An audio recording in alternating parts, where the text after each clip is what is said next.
Welcome to the Refine and Shine, the podcast dedicated to mastering the art of continuous improvement and optimizing every aspect of your life. I'm Angelina Rivera, your host, and together we'll uncover the secrets to refining our lives, our habits, and our processes to unlock our inner brilliance. Join us on Refine and Shine, where we'll delve deep into achieving more in life without the burnout and without all the stress. This podcast is your platform for a more fulfilling life through continuous improvement and personal growth. In each episode, I and a diverse array of guests discuss practical strategies for up-leveling every aspect of your life. From developing good habits and organizing your space to refining your mindset and personal goals, we're going to explore it all. Our guests share personal stories about the systems they've developed or systems they've used and the tweaks they've made in their lives when refinement was needed, allowing them to truly shine. Listen to Refine and Shine to learn how you can implement continuous improvement techniques in your daily routine, develop and maintain healthy habits that lead to success and satisfaction, organize your life to reduce the stress and increase your productivity, foster a growth mindset that propels you to new heights. My mission is to inspire you to take bold action, make positive changes, and become the best version of yourself.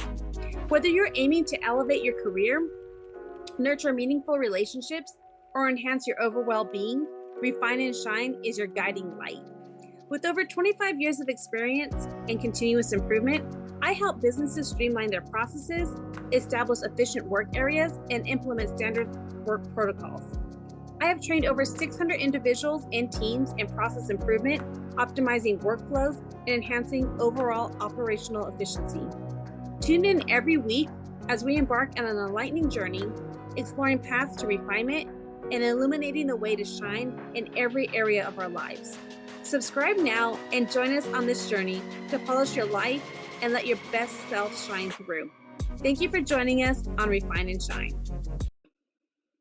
Hello, everyone. Welcome back to another episode of Refine and Shine podcast.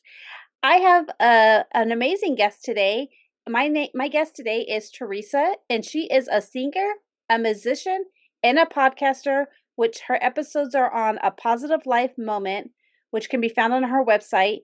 And she uses the things that she has been through to help others. So welcome, Teresa. I'm super excited to have you here today. Thank you for having me. I'm super excited to be here. So what I would like to know is, have you always been a singer, a musician?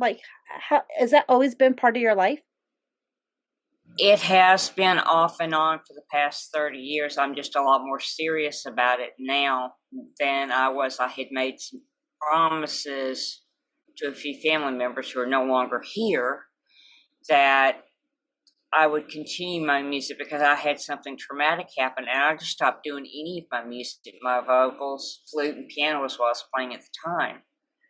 And I finally got the courage back to okay, can I surmount this? Yes, I can, but I've got to be very patient with myself and not allow that hurt to erase everything I've worked for, because I've been a musician since I was a very little girl. I would say about 6 or 7. Oh, wow. That's a long time. And what do you, if you mind sharing, do you mind sharing what was the traumatic, or a little bit about the traumatic, and how long you stopped? I stopped when I was in junior high school. I had a band director that didn't think I was mature enough to handle all-state band, yet I had won a seat in there and he refused to let me take it, and I stopped playing flute. At that time, understand, I'm not the same person I was then. I didn't know how to stand up to people. I didn't know how to stand up for myself. And okay, an authority figure, they knew more than I did. If that same episode were to happen, I'd say within the last 5 years, I would have stood up for myself and I would have fought a lot harder. I quit playing everything. I stopped singing. I was in the high school chorus, or junior high and high school chorus. I stopped. I mean, that crushed me because I had worked so hard and put everything in it, and then to be told, no, you can't take it, you're not mature enough. I gave up. I'll be honest, I gave up. Oh, wow. Oh, wow. That's really a hard thing to go to when you worked so hard for something and somebody says that you're not mature enough to handle something. And then for you to stop everything, what made you start going back to it to start using your talents again? Can't say for 100% certain what one thing started that, but I was living with my mother at the time and she had asked me, "Will you sing for me?" My mother's no longer here, but I told her, I said, "Yeah." I started singing again, and then I moved down here to take care of my father. Uh, he'll be gone 4 years in December. He made me promise, no matter what happens to him, he loved hearing me sing. He gave that gift back to me with open arms. I play drums now. I sing. I'm still taking lessons with both. But he gave me that. He knew. He didn't know at the time it happened because my parents were divorced. And there was a Mm. lot of trauma going on with all that. But Dad loved hearing me sing and play guitar. He said, "I want you to continue." He said, "I'm sorry that the person that took that away from you didn't have enough guts to let you try." I said, "Dad, I was a different person then. I'm not the same person." I mean, I can look back. I understand that the band director was doing what he thought was right. In hindsight, it wasn't. But, the last thing I did for my father, besides being his pallbearer, was to play a little, I'd say about a minute of a song I had written for him, which I still haven't finished. It's called Walking. It sounds like a man's footsteps and then a little girl's footsteps. It's heavier than lighter, heavier than lighter. But they had to talk me into doing that. I mean, his other caregivers, his friends had to talk me into doing that because I was just so torn up. But the thing of it is, by me doing that and acknowledging that Dad had given me my music back unequivocally, I had promised him I will continue. Because he knew before we did that his time was short. He Mm. kind of hid it, which I've run into this twice so far. But he really gave me that back with an open heart. He loved hearing me sing. He loved hearing me play. And I've gotten to the point where I'm doing karaoke nights now just to see the reaction. And my instructor is thinking about having me join his band for a song or two sometime during the winter break. So I've just thrown myself back into it. And I love what I do, and it shows. It's just something that I never expected to get the gift back again. And I've also started playing flute again. I've got a flute that I've had for years I've never touched. I've started Mm. playing it again. Wow. So how many different instruments can you play? You said the drums, the flute. Is there anything else? And the guitar as well?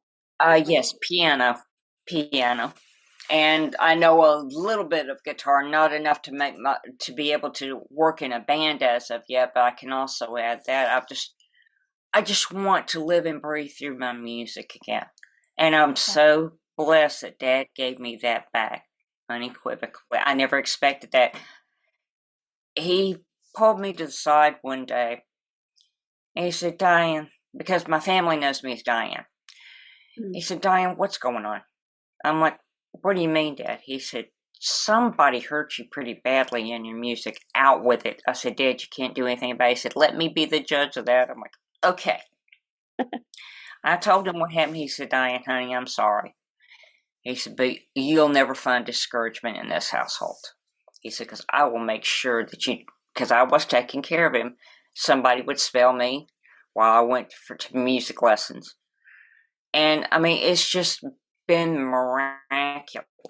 He'll be gone 4 years, but I've kept that promise. And this is something I've always wanted to do, but I was dissuaded much younger. I had several opportunities, and familiar pressure said no. And when you're a kid, you don't really fight that. Yes, I can understand. But what a gift now that you have this talent, and yes, maybe for a while you weren't using it, but now you're using it in so many different ways. And I love that you said that you're doing karaoke and all the different things that you're doing. So how often do you sing now a day or through the weeks? Uh, through the week, at least 3 times a week, sometimes 4. It just depends. I have 4 different venues I go to. Let's see. There's El Rey One, which is a Mexican restaurant. Then we have Dog and Bone. Then we have Hudson's on Mercer, and then we have Feral Housewife Wines. So I go about 3 to 4 times a week. It just really depends on the schedule because one's only twice a month, 2 are every week. So I'm getting a lot more experience with that because I haven't been doing karaoke that long. I'd say about a month. And I'm Okay. getting a lot more confidence. It's a lot of fun. It is a lot of fun. I love that. I love that. But I I think mean, it that. was Oh, go my ahead. voice coach was the one that actually recommended me to do this because I've been taking lessons for a good 2 years now. And she said, "Look, you're going to have to get out there and start performing." And needless to say, my first couple times I was terrified because, you get stage fright. Now I can hop up on stage and sing. I mean, I couldn't the first couple of times because I was terrified. What if I do this wrong? What if I do that wrong? And I finally look, a friend of mine named Armando had said, "Look, this isn't the Grand Ole Opry. Forget about the pressure. Just sing." And I've gotten a lot of compliments about the songs I'm choosing and my voice range. So, I mean, it's a lot of fun and it's building more confidence with me, which I've always lacked self-confidence from the time I was 2 or 3. But now it's a lot more confident. And it also helps when I get to remembering Dad or remembering Mom, because grief isn't something that, what's the right way to put this? I'm just going to say it from the heart. There's no timetable for healing for grief. I mean, my Right. mother's been dead 20 years. I'm still grieving that. Dad's been gone 4 years, and the family just lost somebody Thursday.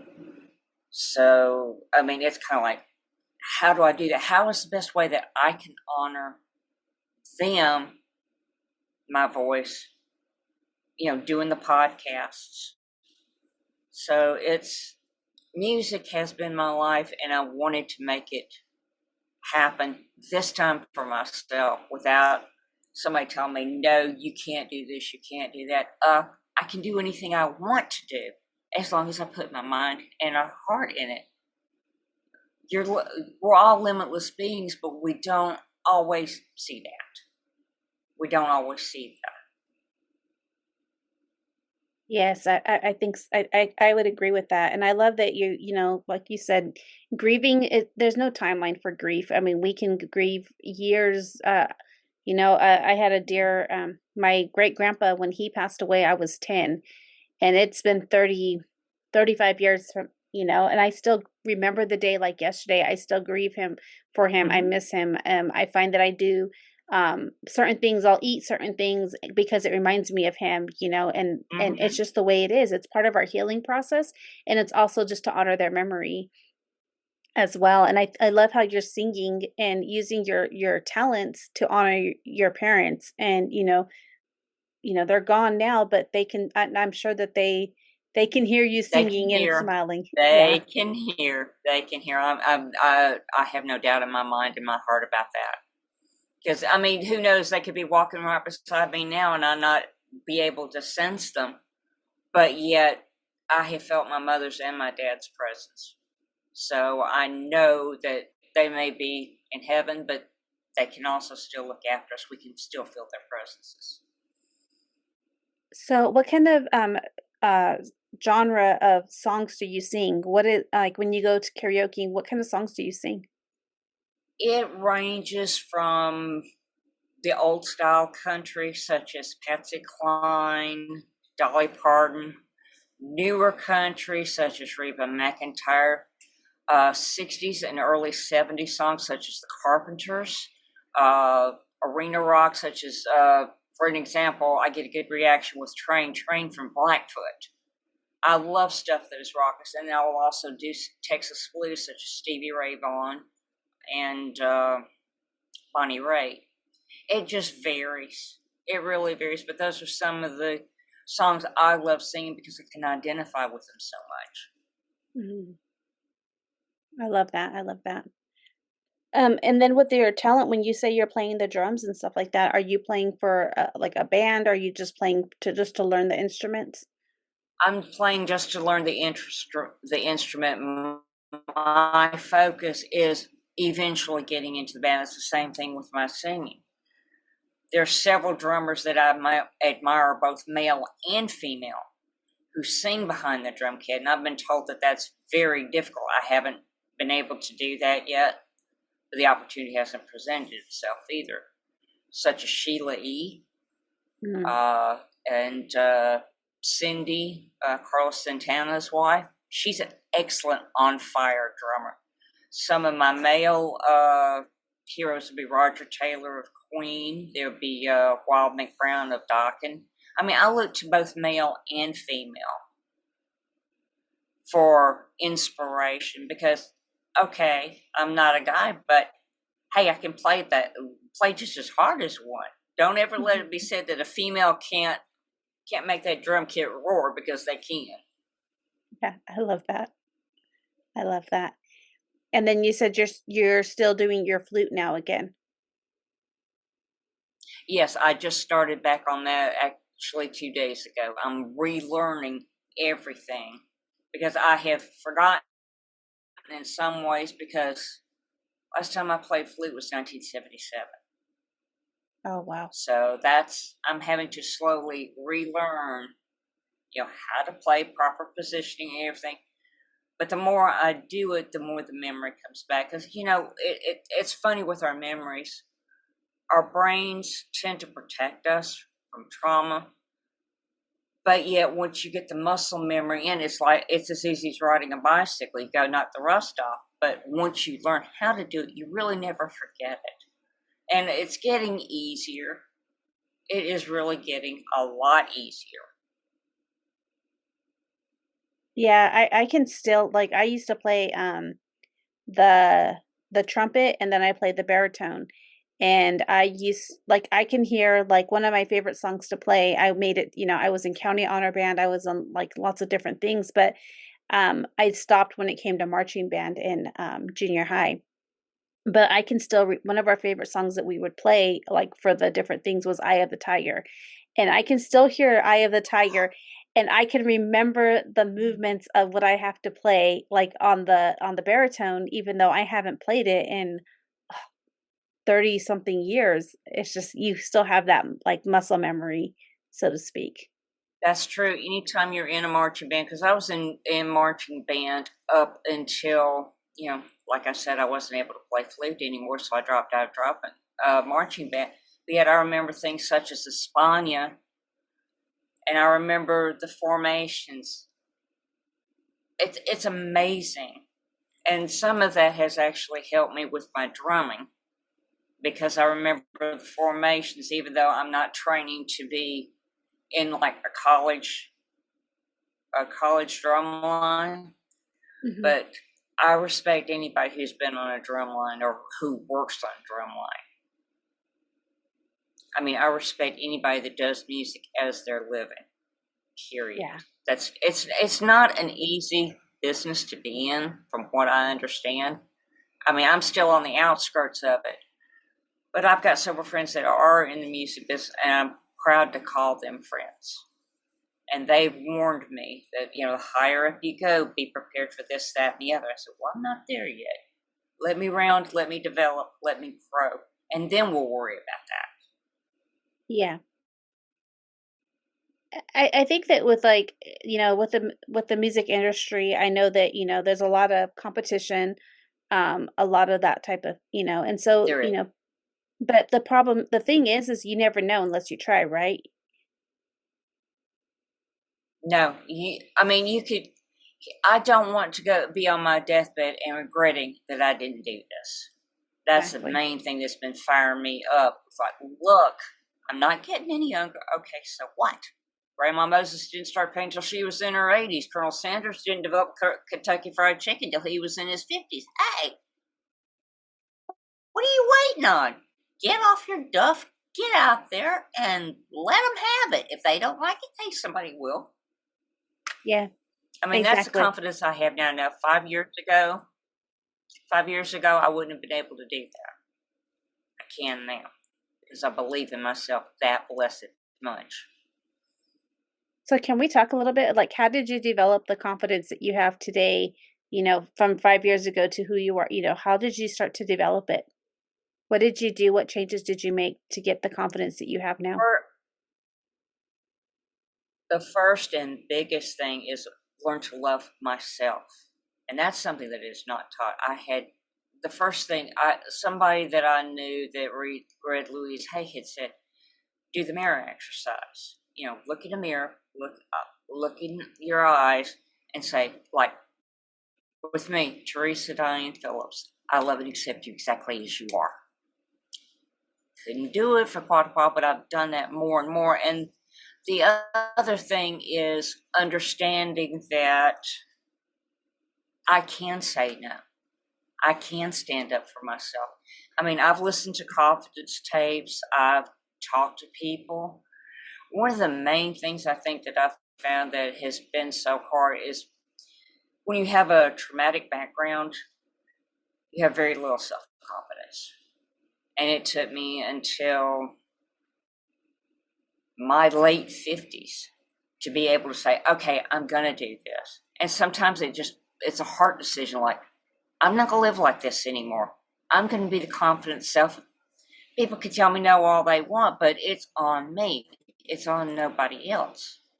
And I've listened to some hypnosis tapes that a friend recommended, and I have gotten confidence. But it also is like getting out into the public arena and doing the things I'm scared of doing, and doing it anyway, even if my knees are knocking, even my teeth are chattering. Sometimes you've got to get out there and do the thing that you're most scared of.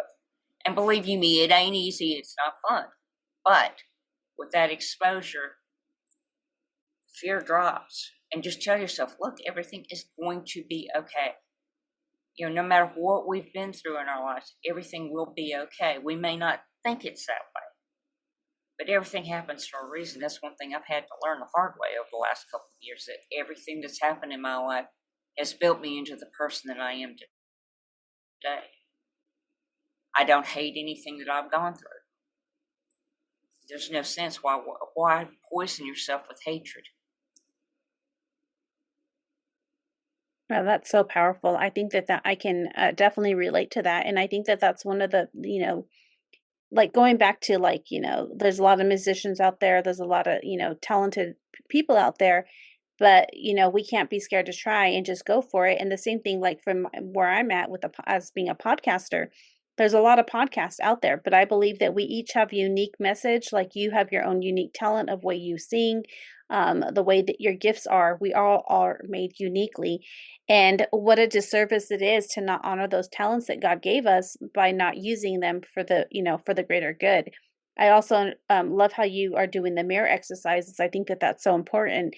That's something that I'm actually working through myself because I had a major surgery not that long ago, and I didn't, my body the weight gain has come on, lots of different things, and it's just looking in the mirror and saying, I love you, or I appreciate you, and just having gratitude for who we are is so important. And I love how you said, like, the hate is when you hate things, or it just makes things hard. And so the forgiveness is very important. And just trying to love ourselves is not just trying, but making sure that we love ourselves. Because at the end of the day, it's just us, right? Right. I think it's important. It's extremely important. And one other thing I might want to point out is, a lot of the stuff that we're having to learn how to do, it is not taught, not in the school system as we have it now. Like self-confidence, that's not taught, And I look at it like this, you could be scared, do it anyway, because you don't want to be on your deathbed and then all of a sudden why didn't I do this? And a lot of times we're too terrified of that because there is a lot of familial pressure. There could be a lot of societal pressure. And you've got to decide what is going to be best for you. You can't always follow what everybody else wants you to do. You've got to understand and know yourself to the point where this is what I want to do. I know I can do it. If I have to do it alone, that's fine. If I don't have to do it alone, that's fine. Sometimes it takes a lot of radical self-love and reminding yourself, look, no matter what you've been through, you're loved. And you got to keep telling yourself that. And it's going to be very hard to believe if you're not used to that. And I'm still having problems with that at times. It's like with my cousin passing Thursday, I went into a spiral because I was blaming myself. And here's something I do want to point out. You can pull the woulda, shoulda, coulda, but is there any way of knowing with 100% accuracy that what you coulda, woulda, shoulda was even going to make a difference? And at least half the time the answer is going to be no. It's been that way in my case. And there's no sense in destroying yourself. You know, what they would want you to live and be happy. They wouldn't want you grieving. But yeah, our tendency is a lot of times to blame ourselves for everything. Like if they died of an illness, why didn't I do this, that, or the other? You got to stop that. And that's the hardest thing to stop because we're so used to, well, I take responsibility for this. But the question to ask is, did you really have any type of responsibility in what happened? And sometimes the answer is going to shock you. Oh, that's so good. That's so good. I think that, we carry a lot of burdens that aren't ours to carry.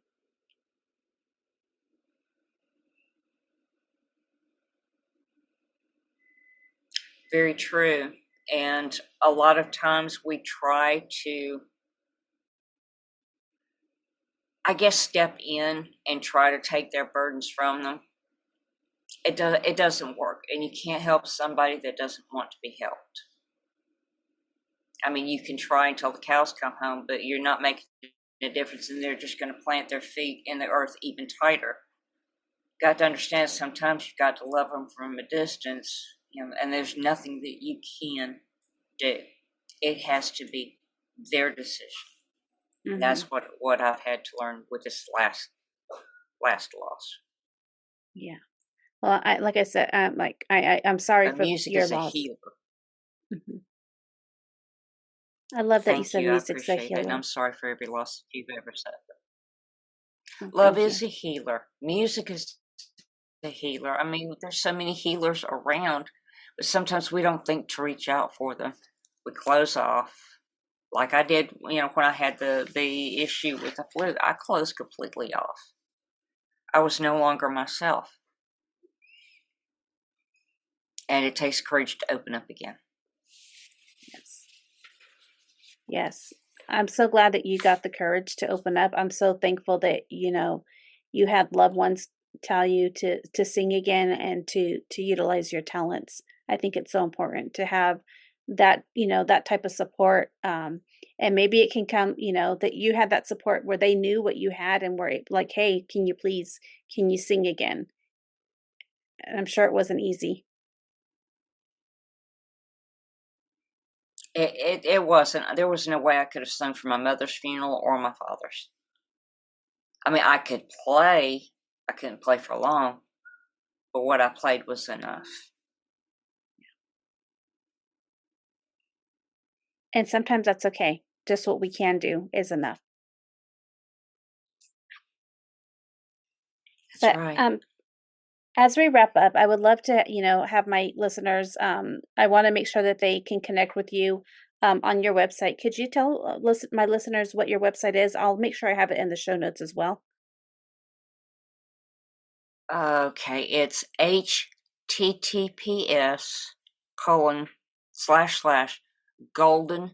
Phoenix VoiceWorks, spelled VoiceWerx.com. Awesome. And as we wrap up, I always ask my guests to give my listeners some type of a word, a phrase, a book to read, or some type of action that they can take today. It could just be something so simple to start to refine and shine, because that's what it's all about. Like, we go through things in life, and it's how we heal from those things, or change what we're doing every day in order to refine and shine. What would you give them? I'll give them two ideas. First of all, this is something I have learned to say, and something that someone in my family told me, and I don't remember who it is. Don't let others dim your light to brighten their own. Shine like the beautiful sun that you are. And give yourself a hug. Tell yourself, I love you. Mean it. And in some cases, it may be the hardest thing you'll ever say to yourself. Keep telling yourself that. Love yourself, flaws and all, because you're the only one that really matters in the end. That's so good. That's so good. Well, thank you so much, Teresa. I loved having you as my guest today, and I loved all the things you're doing. And I think it's just a beautiful journey that you're going on, and I can't wait to see all the beautiful music that you're going to create. And so thank you so much. You're very welcome. Thank you for having me. Thank you for joining us on this episode of Refine and Shine. We hope you find valuable insights and inspiration to fuel your journey of continuous improvement. Remember, the key to success lies in refining your processes and letting your inner brilliance shine. If you've enjoyed this episode, be sure to subscribe to the podcast and leave a review. Your feedback is greatly appreciated and helps us reach more listeners like you who are eager to refine and shine in all areas of life. Stay connected with us on social media for updates and additional resources and behind-the-scenes content. We love hearing from our listeners, so feel free to reach out with any suggestions, questions, or success stories you'd like to share. As we wrap up, remember that the power to transform your life lies within you. Keep striving for growth, embracing change, and seeking opportunities to refine your skills. Together, let's continue to shine bright and make a positive impact in the world. Until next time, keep refining and keep shining.